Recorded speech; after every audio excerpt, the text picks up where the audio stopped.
এখানে পদ পদবি নিয়ে সমস্যা, সামনে যেহেতু বিএনপির কমিটি আছে, সেখানে কাউন্সিল আছে, সেখানে তাকে হেয় প্রতিপন্ন করার জন্য, কারণ এখানে যারা দুইজন যুগ্ম আহ্বায়ক আছে, বিএনপির দুইজন যুগ্ম আহ্বায়ক আছে, যারা আমরা টোটালি এই ঘটনার সাথে সম্পৃক্ত না, এবং এই যে ঘটনা, এই যে মিডিয়া আসতেছে, এই ঘটনার সাথে যদি আপনারা বরিশালের আমাদের চেয়ে অনেক বেশি তথ্য আপনাদের কাছে থাকে, যদি 1% এটার সাথে জড়িত কোনো কিছু আপনারা প্রমাণ করতে পারেন, বা কেউ যদি পারে যে আমরা আছি, কারণ কারো কোনো ঘটনার সাথে কেউ জড়িত থাকে তার কিন্তু কিছু হলো প্রমাণ থাকে, এই ঘটনার সাথে আমাদের যদি বিন্দুমাত্র সম্পৃক্ততা প্রমাণ করতে পারেন, তাহলে আমাদের বিরুদ্ধে আপনারা যেই ব্যবস্থা নিতে পারবেন আপনারা নিতে পারবেন আমাদের।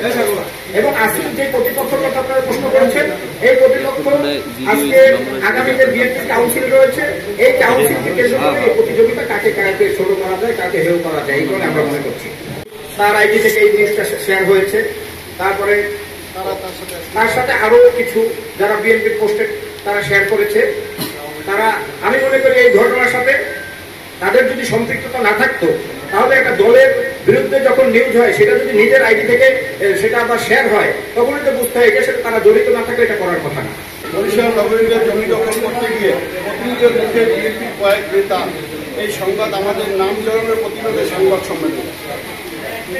প্রিয় সাংবাদিক ভাইয়েরা, মহানগর বিএনপির যুগ্ম আহ্বায়ক রশিদুদ্দিন খান, যুগ্ম আহ্বায়ক মাহফুজুর রহমান মাহফুজ, যুগ্ম মশিউর রহমান মঞ্জু পক্ষ থেকে আপনাদেরকে শুভেচ্ছা নিবেদন। গত 9 মে শুক্রবার নগরীতে 28 নং ওয়ার্ডের মহানগর কলেজ এলাকায় একটি বিরোধপূর্ণ জমি দখলের ঘটনা ঘটে। এই ঘটনায় তথাকথিত জমির মালিকের ছেলে দৈনিক মেহেদী হাসান আমাদের 3 জনের সম্পৃক্ততার বিষয়ে বিভিন্ন সংবাদ মাধ্যমে বিবৃতি দিয়েছে, যা সম্পূর্ণ মিথ্যা, বানোয়াট ও ভিত্তিহীন। এর সাথে আমাদের কোনো সম্পৃক্ততা নেই। অভ্যন্তরীণ রাজনৈতিক প্রতিহিংসার কারণে আমাদেরকে হেয় প্রতিপন্ন করার জন্য দৈনিক মেহেদী হাসান রাজনৈতিক প্রতিপক্ষের প্ররোচনায় আমাদের নাম জড়িয়েছে। প্রকৃতপক্ষে এই জমির বিষয়ে আমাদের কোনো ধারণা নেই। এমনকি ঘটনার দিন ওই এলাকায় আশেপাশে আমাদেরকে কেউ দেখেনি, কেউ ছিল, এরকম প্রমাণ করতে পারবে না।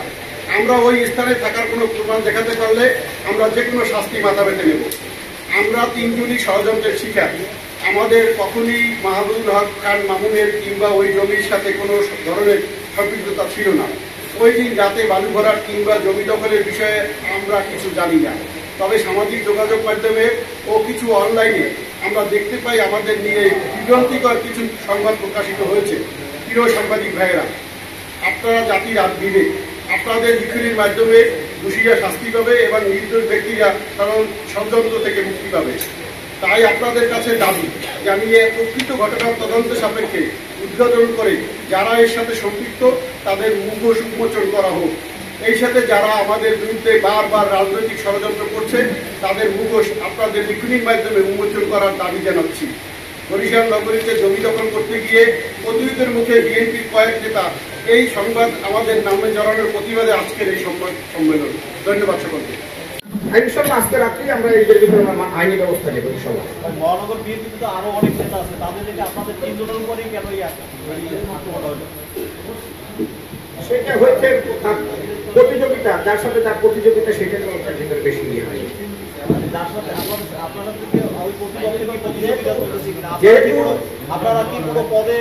যেহেতু 1 নম্বর যুগ্ম আহ্বায়ক আবার 2 নম্বর যুগ্ম আহ্বায়ককে জড়াচ্ছে, তাহলে 2 নম্বর যুগ্ম আহ্বায়ক তো আগামী কাউন্সিলে ক্যান্ডিডেট, তাহলে কেটে গেলে এই যে প্রতিযোগিতা, এই প্রতিযোগিতা অন্য কেউ মনে করে না।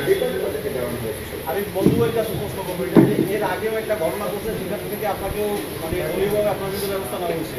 এর কয়েকদিন পরে আবার এই ঘটনা আপনাকে সঙ্গে দিয়ে আসলে পরপর 2টা ঘটনার ভিতরে এই ঘটনা ওই ঘটনার তো রাজনৈতিক কোনো বিষয় ছিল না, মানে ওই ঘটনাটা ছিল। এখন হচ্ছে এই যে ঘটনাটা, ধন্যবাদ আপনাকে ভালো প্রশ্ন করার জন্য। এটা অনেক দিন পর্যন্ত আপনাদের কাছে বলার আমার শখ ছিল যে এই ঘটনার পরে আজকে উচ্চ পর্যায় থেকে 2টা তদন্ত হয়েছে, যেখানে প্রশাসনের তদন্ত হয়েছে, দলীয় তদন্ত হয়েছে। কোন তদন্তে আমাদের বিন্দুমাত্র সম্পৃক্ততা কোথাও পায়নি। এখানে ডিসি অফিসের সিসি ফুটেজ, হোটেলের সিসি ফুটেজ এবং টোটাল রাস্তার সিসি ফুটেজ প্রশাসন থেকে আমাদের দলীয় সকলে এটা সংগ্রহ করেছে।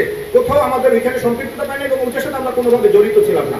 আমরা তো বললাম আমাদের অভ্যন্তরীণ রাজনৈতিক কারণে আমাদের কিছু লোক আমাদের হেয় প্রতিপন্ন করার জন্য এই কাজগুলো করে, এবং তারা যেহেতু একটু মিথ্যা একটি খবর প্রচার করে, আপনাদের মাধ্যমে একটা মিথ্যা সংবাদ প্রচার করে তারা সফল হয়েছে, তাই কারণে আজকে আবার দ্বিতীয়বার তারা আবার করবে। যদি এর আগে মিথ্যা প্রচার করে তারা সফলতা না পেত, এটা মিথ্যা ঘটনায় আমাদেরকে জড়াই আমাদের ভিতরে একটা ব্যবস্থা নিয়েছে, আজকে তারা আবার সেই কারণে মিথ্যা একটা ভিতরে আমাদেরকে জড়াই আমাদের এই ব্যবস্থা নেওয়ার জন্য তারা চেষ্টা করছে আমি মনে করছি।